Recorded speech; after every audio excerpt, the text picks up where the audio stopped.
Great. Well, my name is Mark Miller. I'm the forum chairperson. George Bledsoe is doing the technology. Next week, there will be the Milwaukee Turners yesterday and today. The speaker is Emilio de Torre, so that should be quite interesting. So to find out how Turner's has, changed just dramatically over the years. So without further ado, we're going to have Alex speak, and he'll introduce himself.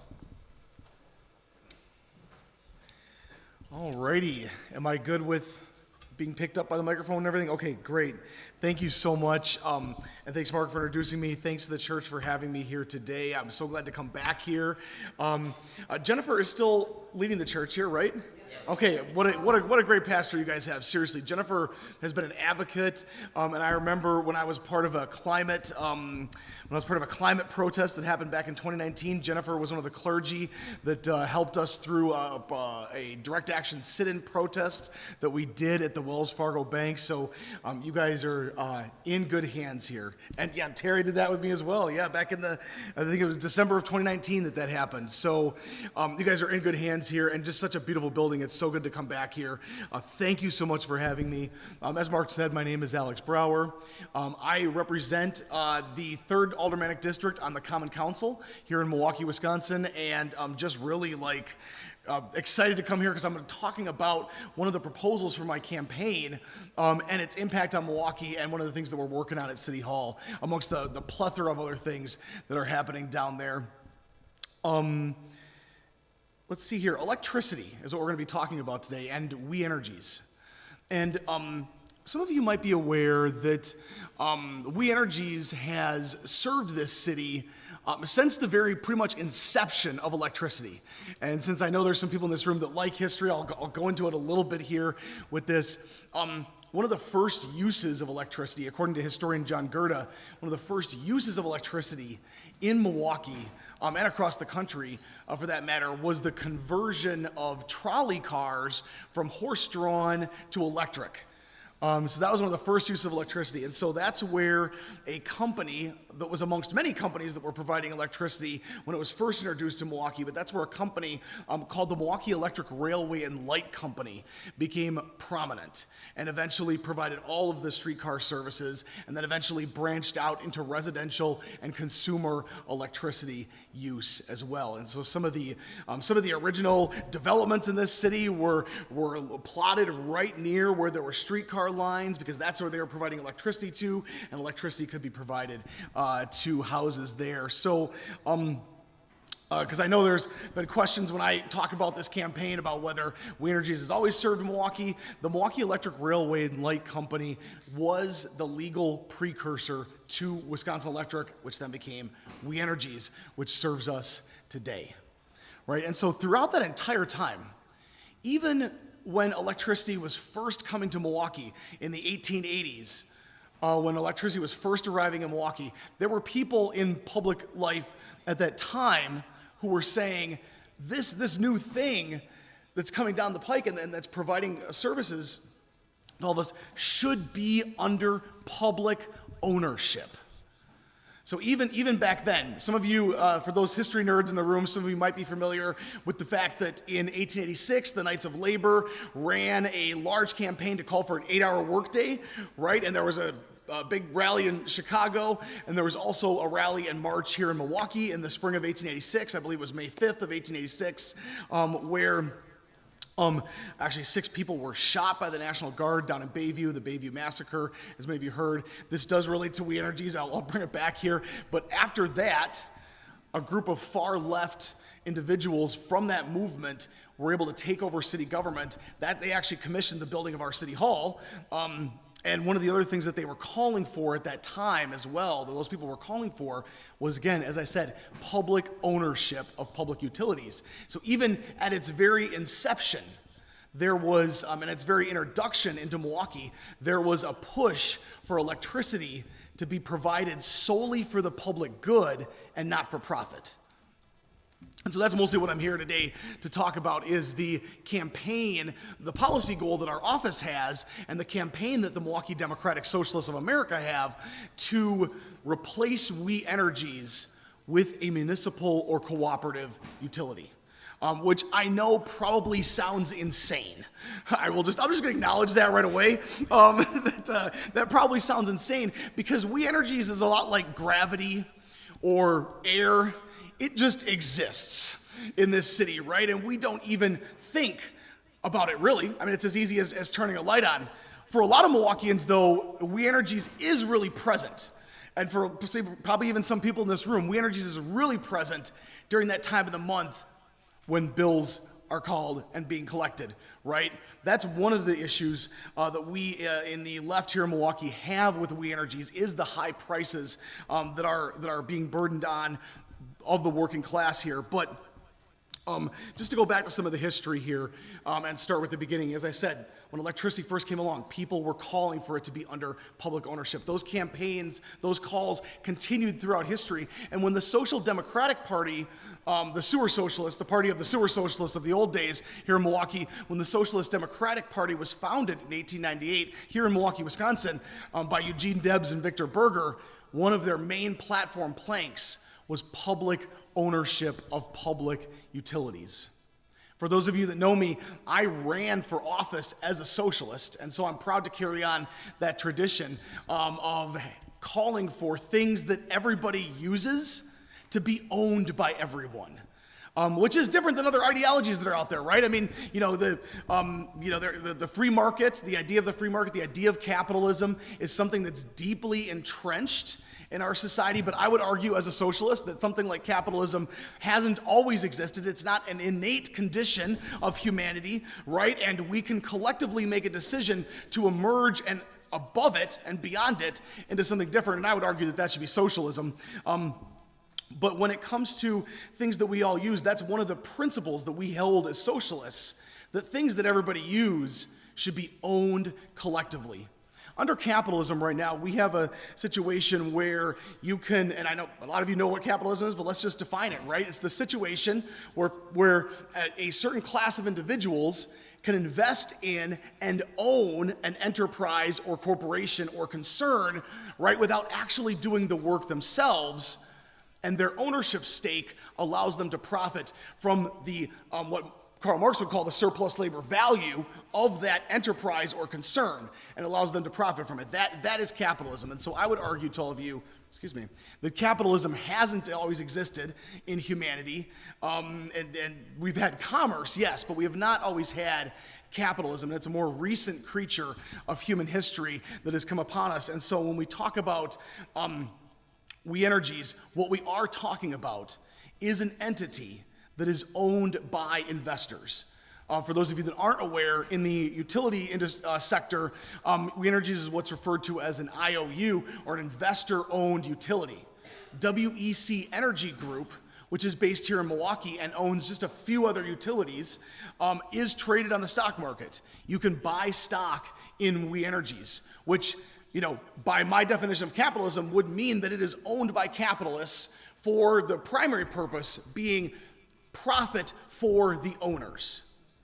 And as a socialist, I take issue with that, right? I take issue with that very principle, right? That's something that we all use collectively should exist for the profit of the few, right? And I know that I'll just acknowledge, that throughout American history, this idea has been shunned, but I want to suggest to you all that this is the way forward. When we talk about some of the issues that we're facing, the solution is collective decision-making and collective ownership.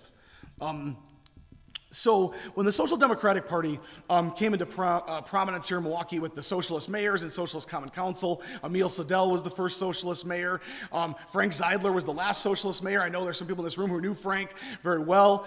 May he rest in peace. The second socialist mayor was Daniel Hone. And he served as mayor. He was first elected city attorney in 1910. And then he was elected mayor in 1916. And he served as mayor from 1916 all the way until 1940, when, for those that like trivial information, when he was actually defeated in re-election in 1940 by Frank Zeidler's older brother, Carl Zeidler, who ran as a Republican and defeated Hone in the spring of 1940, and then actually enlisted in the Army. This is a little fun fact, enlisted in the Navy during World War II, and his boat was actually sunk off the coast of Africa, and he died during the war. And then a few years later, his younger brother, Frank, decided to run for mayor and won in 1948 and served until 1960. So he was the last socialist mayor, was Frank Zeidler. But in Hone's time, and one of the things that Daniel Hone talked about, and one of the things that he claimed, was that when you have an investor-owned enterprise like We Energies, or anything that's providing something for everybody, that the attempts that we make to regulate that enterprise are never going to be successful. Daniel Hone actually said that regulation of corporations has proved to be an absolute fizzle. And yeah, and thank you, Bruce. Yeah, I mean, seriously, I'm directly quoting him when I say that, by the way, too. In his book, Daniel Hone wrote what I would consider to be a 95-page rant against We Energies back in 1912 called The Failure of Regulation. And it was actually Dan Hone's own words that helped to radicalize me and helped me to realize, that I also am a socialist. And so one of the points that's made in that book, and that I think is even clearer now, is that when you have an entity that's first and primary purpose is to create profits for investors, that inherently that entity cannot properly serve the public because there's an inherent contradiction between the interests of the investors and the interest of the people. This is what I'm arguing to you. So we've tried throughout the years as the state of Wisconsin, and across this country too, frankly, to regulate entities like the railroads, like, what else are we regulating? Like the banks, like utilities, right? We've tried to regulate them. And Dan Hone, even when those regulations were first being written by Bob LaFollette, when Governor Robert LaFollette was writing regulations to create the Public Service Commission, and when he was writing statutes to create the Public Service Commission, Daniel Hone was here in Milwaukee saying, this will not work. This regulatory scheme that we're setting up with an entity called the Public Service, well, it's called the Railroad Commission back then, but this entity called the Public Service Commission will fail in its mission to actually have these entities that are primarily profit-driven as their first mission be able to actually serve the public. So that's where we started with this, and Dan Hone and Emil Sedell and the other socialists, including Victor Berger, were actually electorally, and I would include myself in this, electorally successful because they called for the end of some of these entities that serve everybody but are driven first by profits. So what Daniel Hone would suggest, and what I'm suggesting to all of you too, is that these entities need to be brought, instead of being regulated, these entities need to be brought under public ownership, where everybody has a democratic say in their operations. Okay, and that is the only way that we're going to be able to, in my opinion, and what I'm arguing to you all, that's the only way we're going to be able to combat some of the problems that we're facing right now.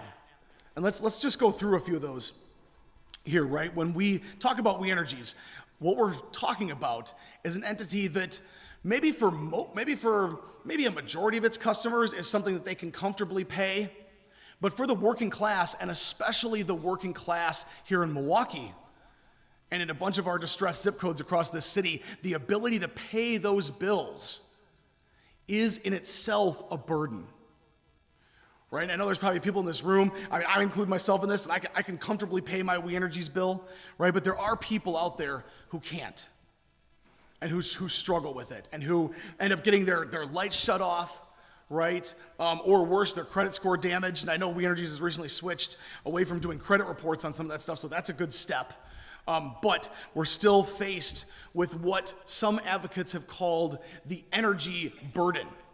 And that's not a burden created by electricity itself. It's the burden of the bills on what on the homeowner, and not on the homeowner, but just on anybody. It's the ratio of how much you're paying of your income to an entity like We Energies and for utilities.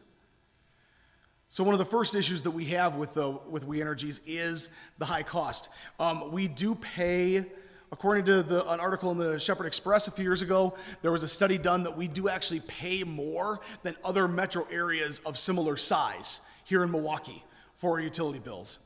I can tell you that our researcher at one point a couple years ago was looking into some of the municipal utilities across the state of Wisconsin and found that in Manitowoc, and this was at least 3 years ago, I'm not sure of the current price difference, but in Manitowoc, Wisconsin, which is the largest municipal utility in the state of Wisconsin, they were paying, at least as a few years ago in 2022, they were paying 40% less than we were for electricity. Right? And that may, and that's like, oh, that's just 4 out of every $10. Like, what's the big deal? Why don't people just pay their bills? Well, I mean, as many of you probably understand, when you're working a low-wage job or underemployed, the idea that you could just pay your bills isn't always achievable every single month or isn't permanently achievable. Right? And We Energies does have programs. A lot of these are federally mandated, by the way. They're not done out of the goodness of We Energies' heart. But We Energies does have programs for low to moderate income individuals, right? And I think, there's probably room for more people to take advantage of those programs. But what those programs don't encompass is people who are, working fully and still struggling to pay their bills. Right? Or even people that are fully employed, or even people that have good jobs that maybe have just landed in a poor situation. So I want to make an argument to you that, first of all, one of the issues that need to be addressed with We Energies is the high costs. Right? Another issue that's out there is the issue of climate change. Yeah, no, for real, right? And I know that this church has done a lot and is doing a lot to advocate that we need to take steps to prevent a climate catastrophe. So first of all, for the members of this church here, thank you, and thanks to the church for doing the work. I'm going to make the argument to all of you that we cannot address the climate crisis without addressing the root issue of democracy and how we make these decisions. Because here's what's happening right now. This is actual facts of what's happening right now. When We Energies makes a proposal to open a new power plant, let's just hypothetically say that there's going to be a data center in the Milwaukee area and they're proposing a new natural gas plant. They would never do something like that. But yeah, hypothetically, no, I'm just kidding. We know that the town of Paris natural gas plant proposal has already been approved by the PSC. So we do have opportunities in the regulatory framework, in the Bob LaFollette progressive regulatory framework, to file objections to these kinds of things that these corporations do. But I'm going to argue to all of you that you should check out and consider the question of how is it possible for We Energies to even make that proposal in the first place? If there was a democratic infrastructure for controlling major corporations that wasn't the golden rule, right? He who has the gold makes the rules. It wasn't the golden rule. It was by democracy. Then a proposal to construct a new natural gas plant in the town of Paris that just got approved, or potentially whatever's going in Port Washington, Oak Creek, yeah, thank you. Was it? Yeah, it was in Oak Creek. Okay, thank you. Yeah, if there was when there's a proposal of that nature, that we'd be able to, oh, excuse me, I'm sorry about that. Okay, we're still good. Yeah, that we'd be able to make a decision collectively and have our voices heard to not even make such a proposal in the beginning.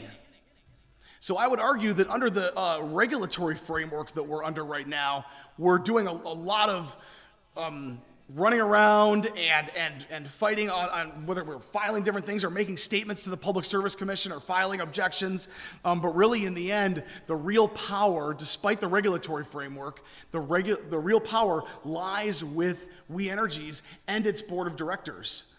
I've never gotten a chance to formally challenge We Energies to do this, but I would love to see them broadcast their board of directors meetings, just like we do on the Common Council, or just like we do with the school board, or just like a lot of nonprofits choose to do as well, to have their board meetings opened up to the public.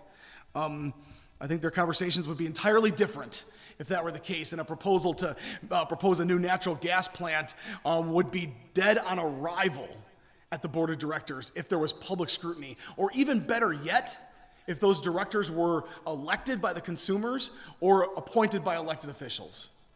And so that's the real meat of what I'm arguing as well, that our decision making and the outcomes that we have will be greatly benefited when we have democracy in our decision making instead of shareholders disproportionately electing the board of directors. Because that is just so super critical to the question of how we can actually make the change that we want.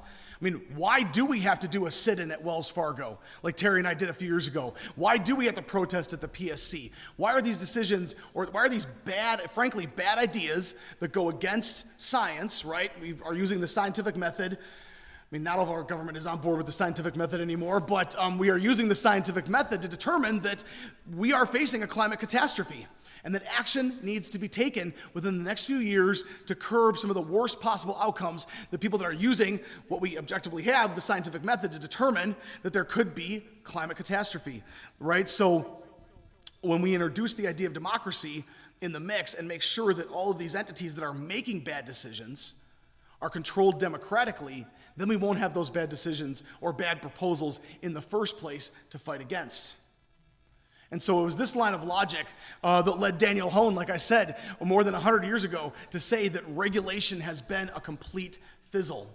We can protest all we want at the Public Service Commission, but the Public Service Commission, which Evers has appointed utility industry lackeys to that body, that the Public Service Commission still approved rate increases for We Energies. And they still approved the new natural gas power plant to power the AI database that's going to be down there. And really, a lot of this, I mean, we really should be worried. Just to touch on AI really quick, we really should be concerned with this about the rise of AI, the rise of these data centers, and specifically their electricity consumption, because I believe that they are going to. And I'll just throw out there, I predict that we are going to have massive rises in the cost of electricity to make way for these data centers and to make sure that AI is prominent in our society, right? And as a socialist, I would argue that it's people and democracy and people's needs, the needs of regular people, that should be first and foremost, right? And that's not just affordable bills, although that's a huge part of why we're campaigning in the DSA and why I ran against We Energies when I ran for office. It's also, the threats that we have regarding climate. We can make better decisions. The majority of Americans, even if they're conservative, want to take action on the climate. I mean, the polling has shown that it's extremely universally supported. So if we can actually have democracy or the people, rather than Wall Street making the decisions, we'll have a decision instead. If we have to have an AI data center, why don't we have it be solar or wind-powered or some other carbon-free energy source that's powering it if we have to have a data center? Of course, when it comes to the social media companies and these computer companies, if they themselves were under democratic ownership as well, we'd have a lot better outcomes with those entities as well, rather than forcing teenagers to consider suicide because they're comparing themselves on social media to other people. We could have a social media assist environment that uplifts people rather than drags them down too. So again, I would also argue the words of Hone shine true even for social media today, that regulation and our attempts to regulate what Facebook does or Instagram or TikTok, have proven to be utter fizzles. So the proposal that I ran on and that I'm talking with my colleagues about, we haven't made any moves on it yet at City Hall. I've been in there about 6 months, but we're intending to in the coming years. The proposal is to use a little-known state law, Chapter 197 of the state statutes, to use a little-known state law to purchase the infrastructure that We Energies owns and bring it under public ownership, bring it under ownership of the city. For those of you that really want to dive into this, I'm going to go through the process of what that entails here in a second. But for those of you that really want to get into the process too, on your way out, when you grab one of these flyers from the DSA out there, it's got, the print is a little small, I don't like that, but it does have our website, powertothepeoplemke.org, where we have, not consulted, but we hired Pines Bach, the law firm out of Madison, to write a legal memo exploring the legality of this possibility. We've got some other research on there. We're coming out with a financial analysis as well. That'll be on there soon. So I would just point that out, that if you really do want to dive in to some of the legal pieces, you can, and I also can take questions about that too here. But Chapter 197 basically allows for a municipality to, using eminent domain, or legally in Wisconsin we call it condemnation, but it's the eminent domain process to acquire the electricity and utility infrastructure of a utility within its boundaries, or even outside of it as well, and operate it municipally. So we already have this in Milwaukee, by the way. We already have it all across the state, except for one town. We already have this in a different industry, which is water.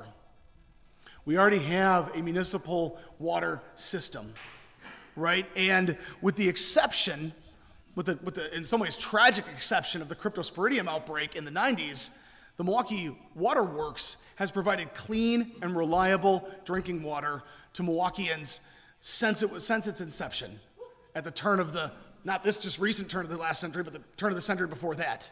I got a chance to actually explore the Waterworks building as a member of the Common Council and with other Waterworks employees, and it is an impressive system, and it is entirely owned by the people of Milwaukee and managed by the people that serve us. So the interests of those workers, the interests of the management are completely in line with the interests of the people, right? And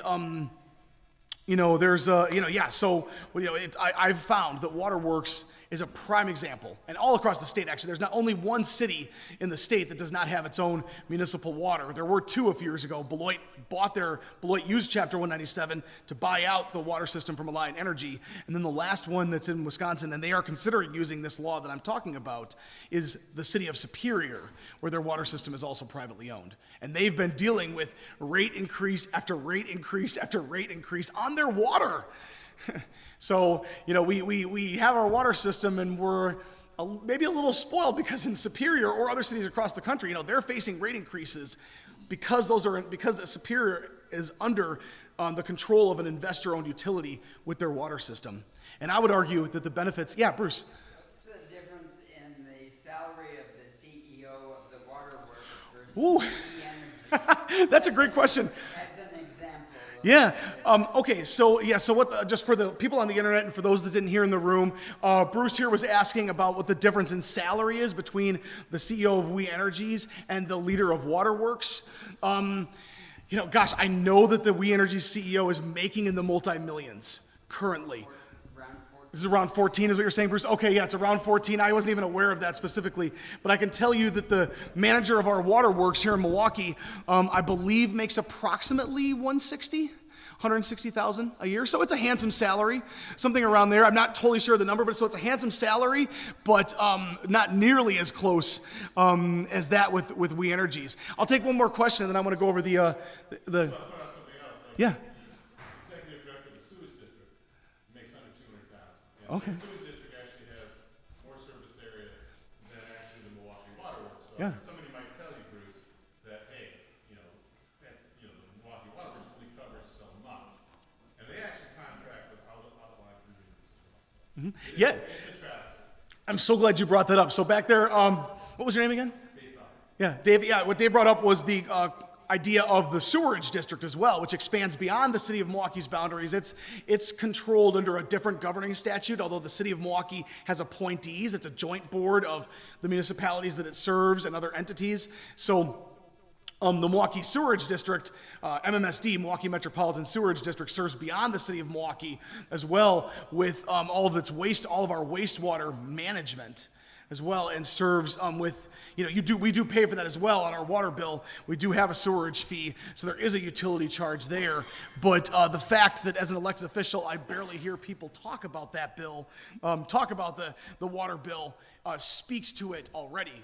Because I do hear a lot of people talk about their We Energies bill to me when they speak. So Chapter 197 is the, okay, and I should probably wrap up and move to questions here, but because it's already 10:40. But Chapter 197 is a multi-step process that is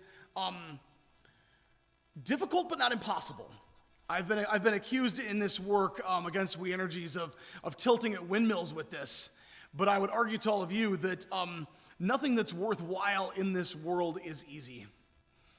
And so taking on We Energies and trying to get them to be gone will provide so much benefit for future generations. I would argue it's worth us taking on the fight right now as well. And so part of my ask as part of this presentation will be, if you're interested in if what I'm saying draws you in, we've got flyers, we have our petitions as well.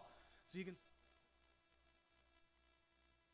use Chapter 197 of the state statutes to replace We Energies. But so that process is basically a multi-step process that's first going to involve a referendum. The Common Council would place a question on the ballot in the city of Milwaukee, and if that vote is successful, if it receives a majority of yes, then what will happen is then we're going to begin the process of condemnation. The Public Service Commission will be determining what's called valuation. So they'll determine what all of We Energy's infrastructure within the city limits that we're going to be proposing to acquire, they're going to determine how much that's worth.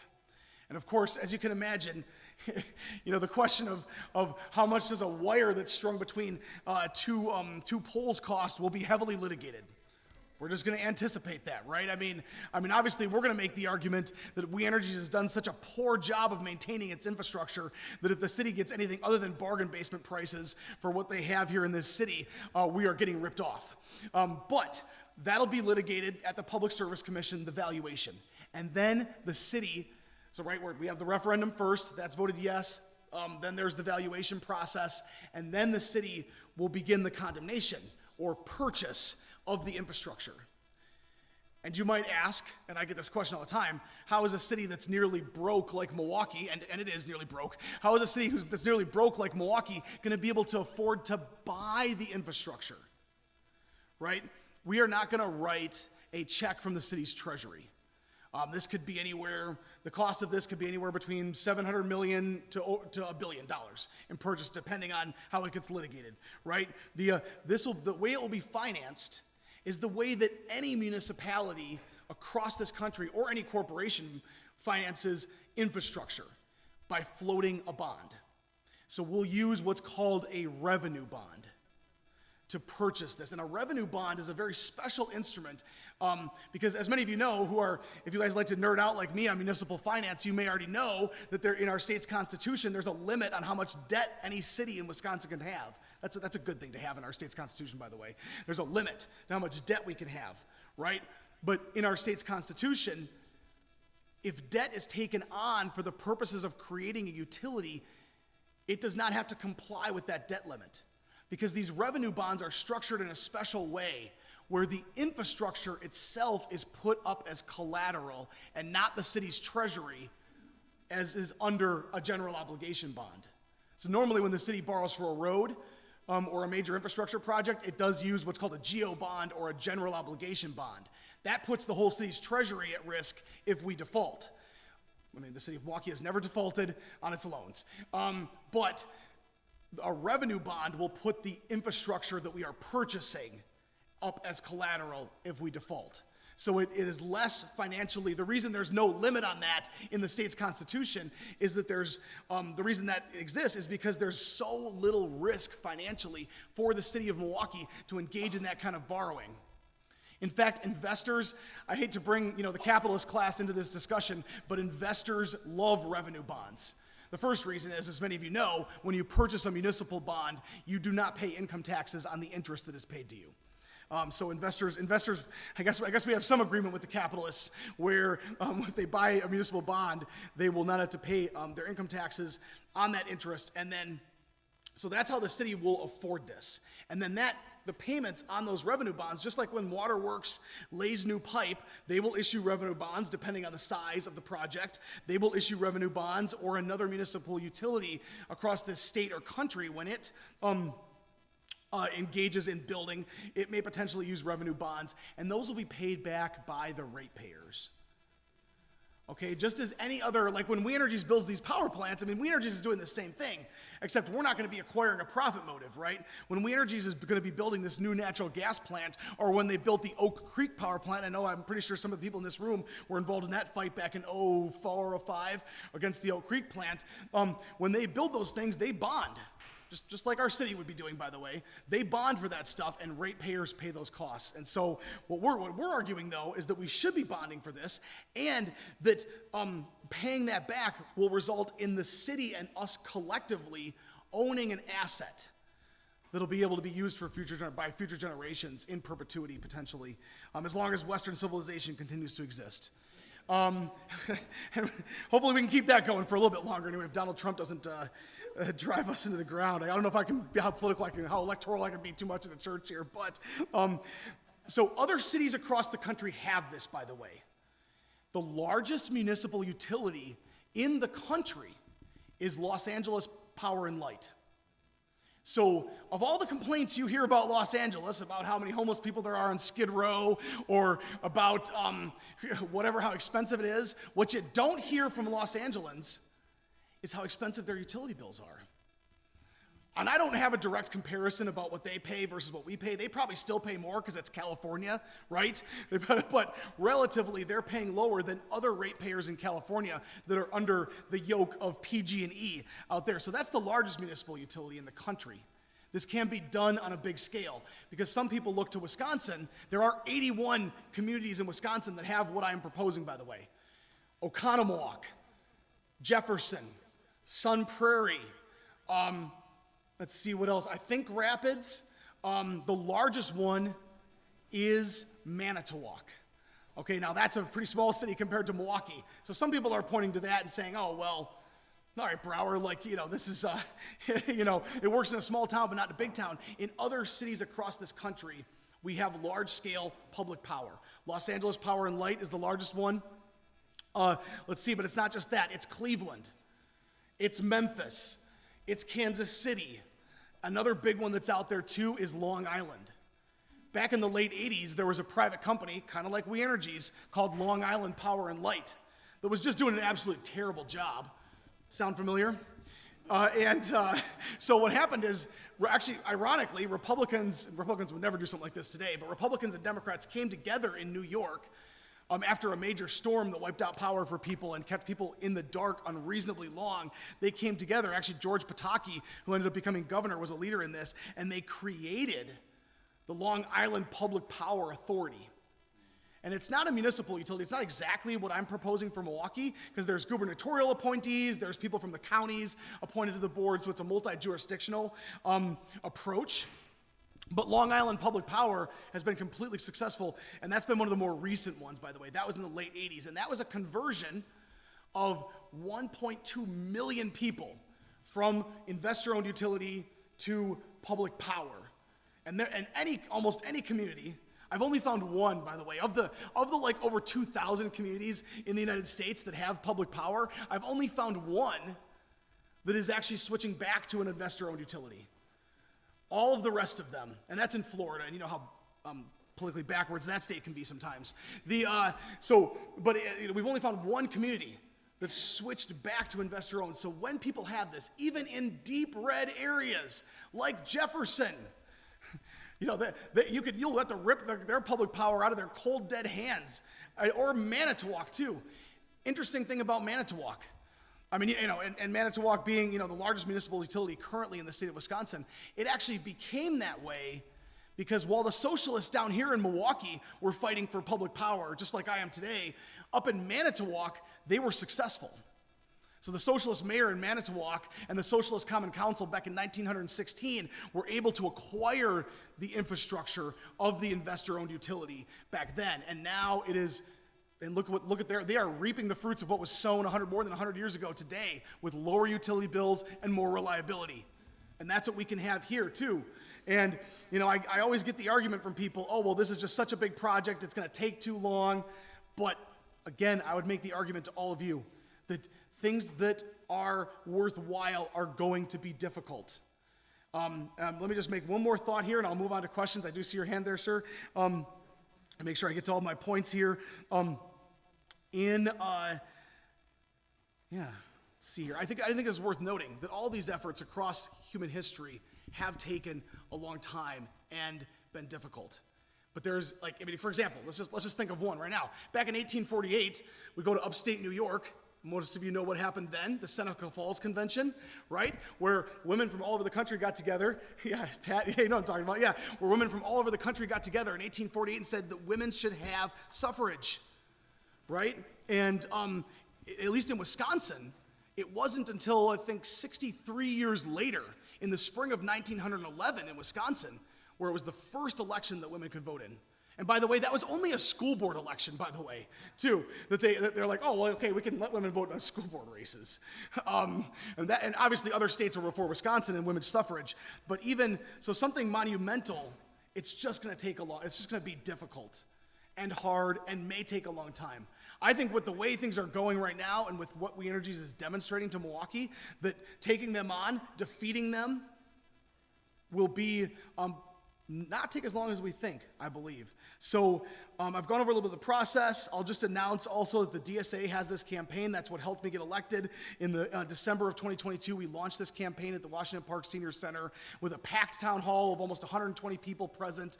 And we've been getting signatures. We've been canvassing door to door. We've been at high traffic events. They elected an alder person, yours truly, to work on this process at City Hall. And the Milwaukee Democratic Socialists of America currently has over 13,000 signatures on its petition from people in the Milwaukee area. Actually, all over the world. Somebody from Norway signed it the other day, too. But over 13,000 people have signed our petition to replace We Energies. So the movement is growing. And so my ask to all of you is, if this is interesting to you and you want to be involved in this, or if this church wants to support this effort, we've got more information over there. I've got the petitions over there, and I did see some people with questions, and I know I've been yammering for a while, so I know the 11 o'clock service is going to start in a few minutes, so I want to make sure you, sir, get your question answered first. Question is, appreciate your campaign for aldermen in our district, and you did a wonderful job grassroots, and you communicated well. Just wondering, how is all of this playing at City Hall? Are you getting any traction with the people that think you're just helping them with them? Wow. Yeah. And actually, there's people at City Hall that are very interested in this. There's other alders that are very interested. None of them are ready yet. To my disappointment, none of them are ready yet to stand with me at a press conference and say, we're going to get rid of We Energies. Nobody's ready at that point, but there are people that are very interested.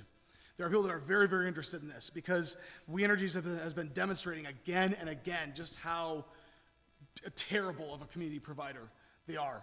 So no, there's been interest. I would say there's at least, I'm having active conversations with at least, I'm trying to stay active in conversation with all my colleagues on the council, but I would say at least like 4 of them are checking out the materials and having further conversations about this proposal specifically with me.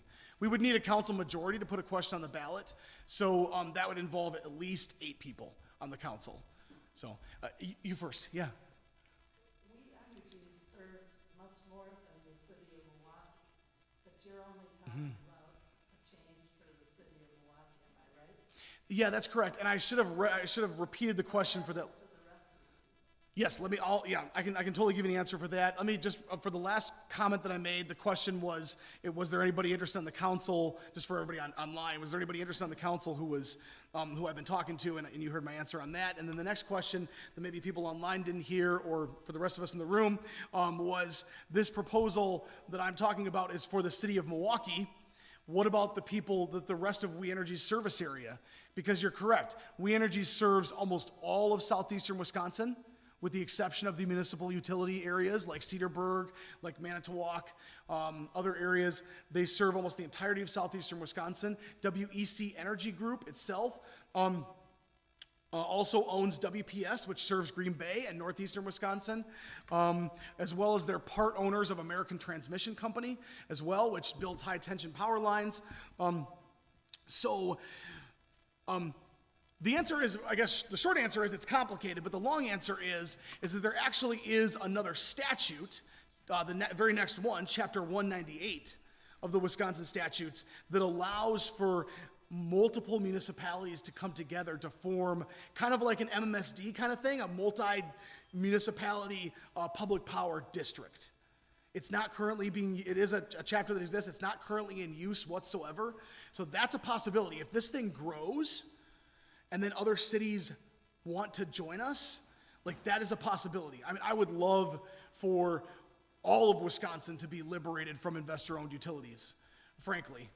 But yes, it does. I guess in lieu of other communities surrounding us joining this effort, we would potentially have to disconnect from some of the grid and basically have like 1 meter at the edge of the city, right, for any wholesale power that we buy, and there will be costs associated with that disconnection. I'm not certain of those, but there could be we could have to reroute some of the power grid in the city. That would provide a complication, but I think as we're like building this, I'm hoping other cities want to come on board. Or potentially we can get legislation at the state to completely dismantle investor-owned utilities in the country. Terry, you've been waiting. Yes. My understanding is that We Energies goes to the PSC for rate increases based on their need for money to build things. So they really are a building company. So how do you square that with what was in the paper this week that they want to build a nuclear, they're proposing a nuclear plant for management? Yeah. Kiwani, maybe? The question for those online was, can you repeat the question, Terry, again? So just make sure I have it right down. We Energies goes to the Public Service Commission for rate increases based on its need for money to build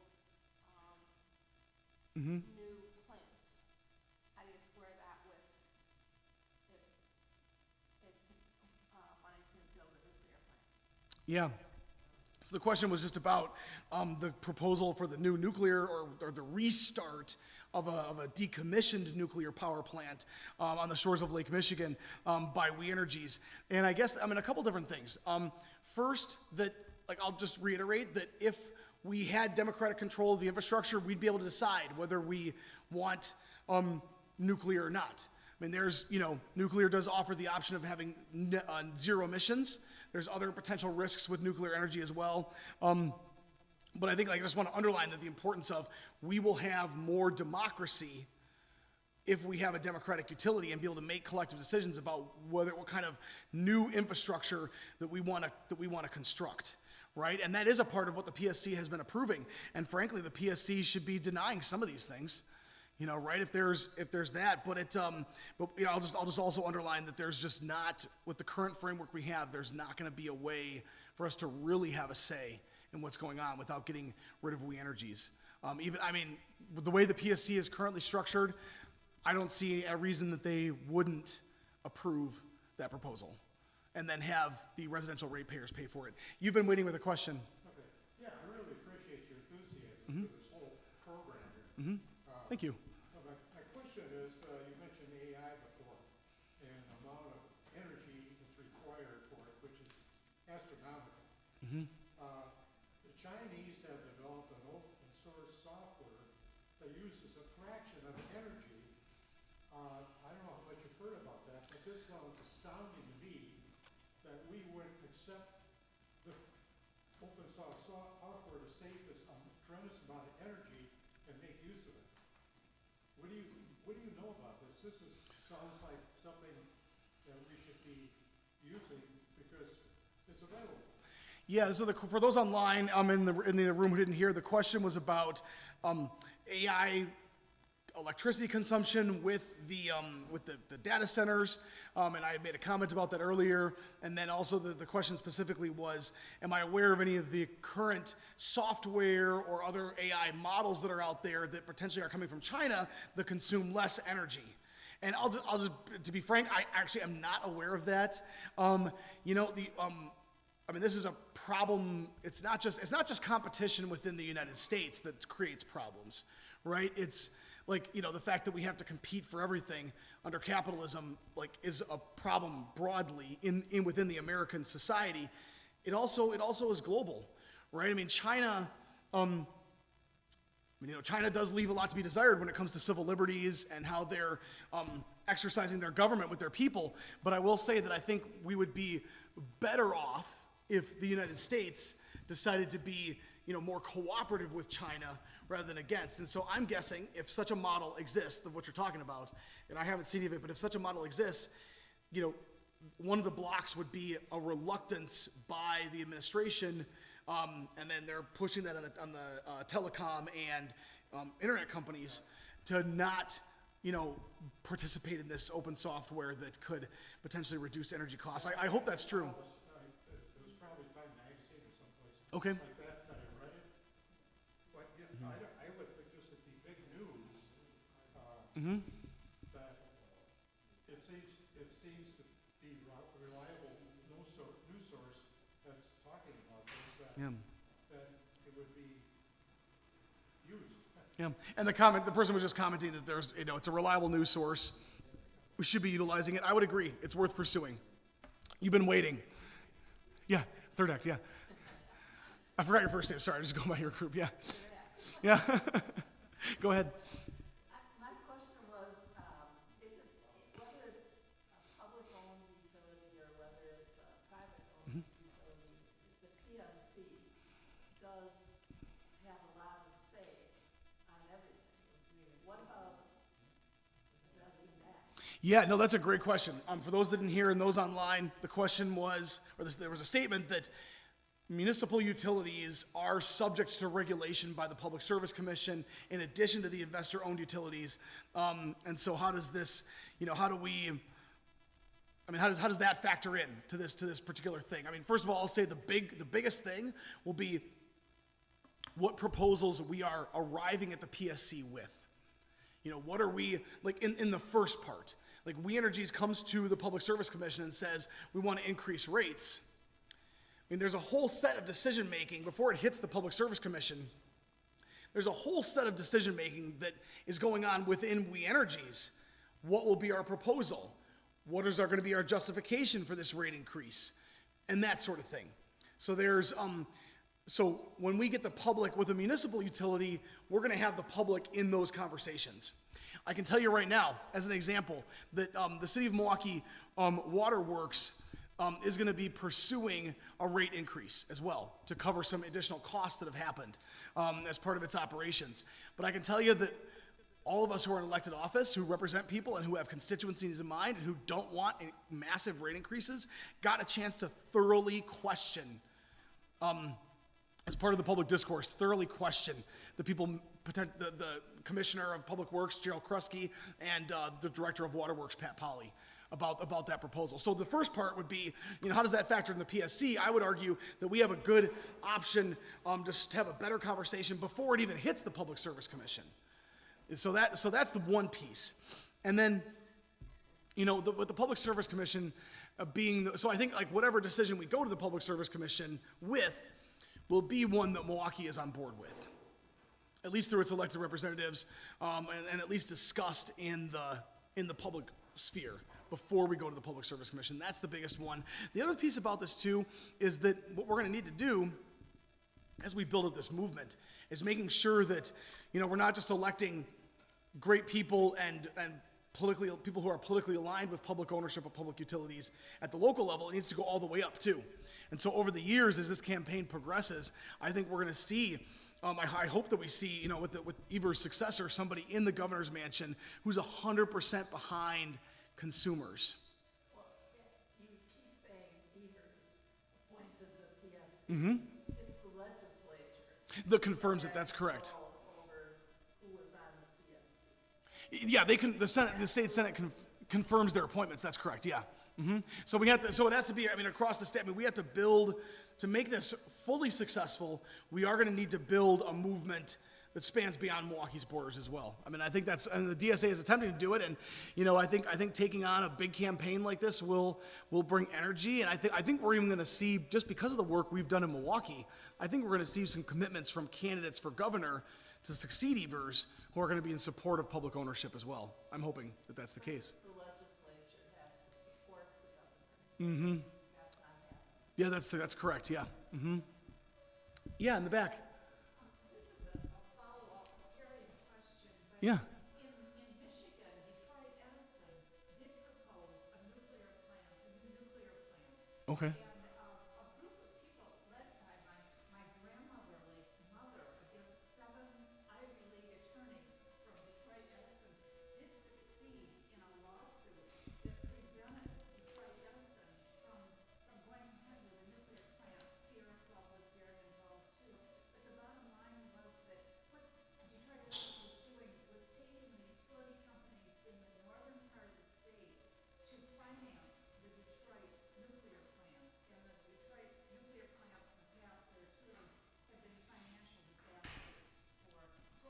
Okay. It might be worth pursuing whether that, if the We Energies is proposing a nuclear plant, it might be worth pursuing stopping it.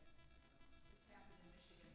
Yeah, no, and so for everybody in the room and those online, the statement was just that the nuclear plant proposed by Detroit Edison was defeated some time ago, and that it's worth maybe looking into that situation and drawing connections from that to any potential fight over the proposed nuclear plant, here in Wisconsin. I would completely agree. I mean, it is, as much as I attack, the current framework, like we do have successes under it, and that being one of them. Let's see here. Mark, do I have past 11 o'clock, or was I supposed to end right away at 11? I don't remember. Okay, good. So I can take a few more questions too. Yeah, I'd love to. I'd love to take more questions, or I can throw out something. A question that I get a lot is, where will Milwaukee's energy come from? So let me just answer that here. So there's options. So first of all, the statute regarding public utilities, just public utility being any utility that serves the public. We Energy is a public utility. City of Manitowoc is a public utility. Any public utility, especially a municipal one, can look outside of its boundaries, outside of its corporate boundaries, for the construction of energy generation facilities. So Milwaukee could, a municipal utility operated by the City of Milwaukee could have an energy generation facility that it owns and builds outside of the City of Milwaukee. So that is a possibility right there. Another possibility, and that this might be more likely in the short term, once we acquire the infrastructure, is that we can buy energy on what's called the wholesale market. So above We Energies, there's an entity, it's called MISO. It's the Midwest Independent System Operator. Yeah, MISO. So MISO is above We Energies, and they're the ones that are running all of the air traffic controlling all of the energy flow between utilities. So it is possible and legal for Milwaukee to buy energy from another utility provider. We would pay the wholesale rate that's set by the Public Service Commission. This is what a lot of the municipal utilities currently do, by the way. A lot of the smaller ones like Jefferson, up until a few years ago, did not have any generation facilities whatsoever. And then they were just buying energy wholesale from We Energies and then selling it at a markup to their residential ratepayers. Still at less than what We Energies customers were paying, by the way.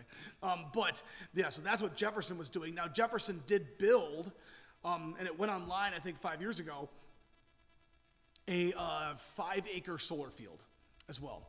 So and it was built outside of Jefferson's corporate limits, by the way. Maybe they annexed the territory as part of the process, but they built it outside of the city. So there's multiple options.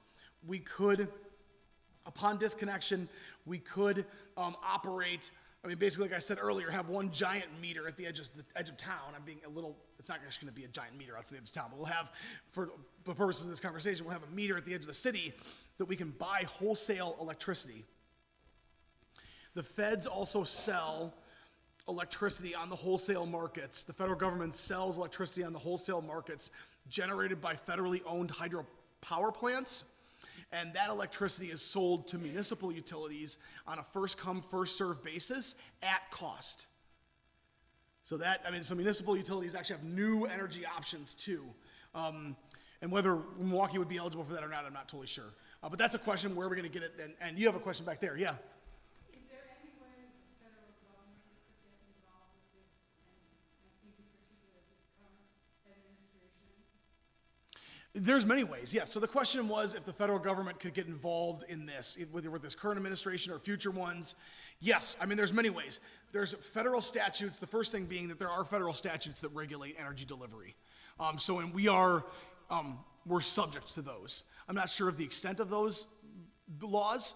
With the way the administration, with the way Trump's been acting, potentially if he wanted to say stop something like this from happening in Milwaukee, there may be an option for him under federal statutes to do something either under federal statutes, or he might have an option to do something extra legal.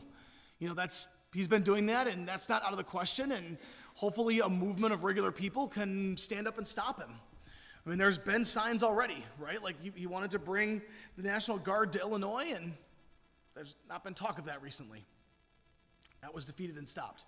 So it is possible to stop. And Jimmy Kimmel's back on the air on every station. So it is possible to stop the Trump administration. I mean, if he specifically signs some sort of executive order to direct a federal agency to stop Milwaukee from acquiring We Energy's infrastructure, I mean, we might be stopped temporarily at that point. I mean, that might be the case. It might happen. It's not out of the question. But that doesn't really, in my mind, doesn't stop me from wanting to fight on that anyway. Even if they do stop us, I mean, let them stop us first. We have a statute that clearly, for the state of Wisconsin, that clearly lets us purchase this infrastructure. You were waiting. I have several solar power Great. systems. Great. But if I produce more in 1 month than I use, they will pay me 4 cents a kilowatt hour. Yeah. And that has not changed. Mm-hmm. The price has gone up. Mm-hmm. Yeah. But the amount that they would pay is still 4 cents a kilowatt hour. Yeah. And I don't even, it's hard for me to justify the 4 cents. Yeah. Do you know anything about that? Yeah, I can speak to that a little bit. The question was when an individual puts solar panels on their roof, and then they can basically reverse the meter and then get a check from We Energies. And what you're experiencing, which is what a lot of Milwaukeeans and people in We Energies territory experience, is that when you do that, We Energies pays you, you're saying it's 4 cents a kilowatt hour, I believe it, they're paying you the wholesale rate. Because they've got the public, they were able to argue, they argued this a few years ago, they were able to argue to the Public Service Commission successfully that when an individual does that, they should legally be considered for the purposes of the bill and for the purposes of spinning the meter backwards, they should be legally considered a separate utility and then paid the wholesale rate that We Energies would pay to a different utility. So that's why you're experiencing that. If we had a democratic utility that could explore all these options, I would love it, and I would be willing to make some sort of proposal to the utility to do this. I would love us to have a system where we could pay people more than the wholesale rate for solar. Mm-hmm. Yeah. Yeah. What year did you install those panels? Well, probably close to 30 years. Okay. Yep. Yeah. So I think I'm pretty sure it was sometime in maybe like 15 or 16, or maybe earlier than that, when We Energies got the Public Service Commission to switch from the residential rate when net metering was occurring to the wholesale rate. So we could make a proposal, a municipal utility could make a proposal to the Public Service Commission to undo some of that.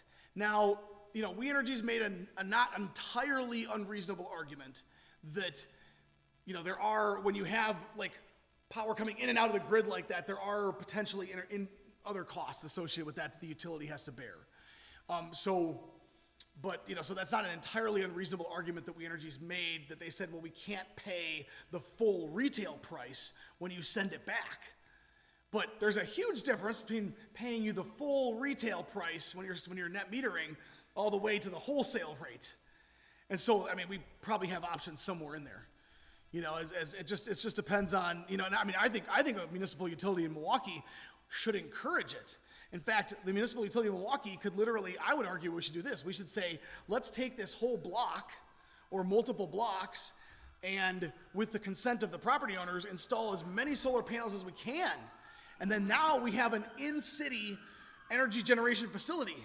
And it doesn't cost anything for them to have it on their roofs. In fact, it actually would make the roofs last longer because the panels would protect, those shingles from weather, right?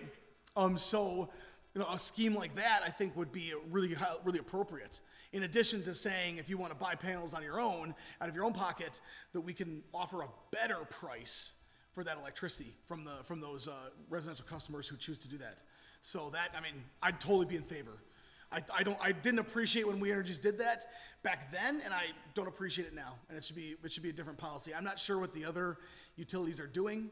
I'm not sure if it is a PSC rule that it has to be the wholesale rate. That could be part of what they've come out with, that it must be the wholesale rate. At the very least, if that's the case, we can ask them to change that rule. So, other questions here? I do have an engagement I need to get to at some point soon here, maybe before 11:30 I need to head out, but I'd love to answer any other remaining questions and have everybody fulfilled, yeah. Just a quick one. Yeah, please. Much more about Dan Hone than Oh, yeah. Iowa will. But didn't Dan Hone, after he took over, didn't he take over the socialized the transit system? This is gonna have to be the Started last our question. electric, the electric thing was transit, but then didn't he socialize that in order to save people money? So what happened with that is, no, Dan Home was not successful in that. So as far as the streetcar system, which was the precursor to the bus system.